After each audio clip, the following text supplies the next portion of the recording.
प्रथम थर शाशुघरे माण बसैले ओडिया अभिनेत्री रंजिता।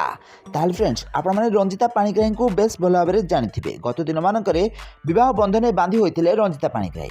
ताहले बाहागर पर एबे से शाशुघरे प्रथम थर पर माण बसुथिबार नजर आसिछंती। आपण माने रंजिता को बहुत सारा ओडिया सीरियल सुंदर अभिनय करथिबार निश्चित भाव में देखिथिबे। ताहले गोटे रियलिटी शो जितला पर रंजिता ओलीवुड इंडस्ट्री रे एंट्री होइथिले।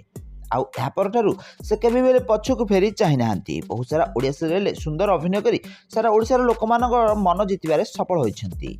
ताहले शूटिंग सेट रे अभिनय करू करू भल पाई बसिथिले ओडिया अभिनेत्री रंजिता पाणिग्राही। ताहले सीरियल डायरेक्टर को विवाह करिसेंती रंजिता। तो तारातारिणी सीरियल आपण माने तांकर सुंदर अभिनय देखा पाइथिबे। तारातारिणी सीरियल छड़ा से बहुत सारा सीरियल सुंदर अभिनय करिसेंती।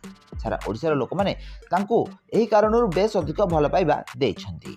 ताहले एबे निज शाशुघरे प्रथम थर पई माण बसुथिबार देखा देइछंती ओलीवुड एही जबरदस्त अभिनेत्री रंजिता। ताहले रंजिता बाहागर परे आउ ओडिया इंडस्ट्री रे आग भली अभिनय करथिबार नजर आसी नाहंती। से गत दिन मानकर किछि एल्बम और किछि सीरियल साइड हीरोइन कैरेक्टर रे अभिनय करथिबार नजर आछंती। ताहले रंजिता पाणिग्राही निज कैरियर मध्य प्राय 10 रु अधिक ओडिया एल्बम रे अभिनय करछंती। 5 रु अधिक ओडिया सीरियल रे अभिनय करछंती। रंजिता पाणिग्राही ओडिया सीरियल छड़ा ओडिया यात्रा पार्टी रे भी मध्य अभिनय कर सारिछंती।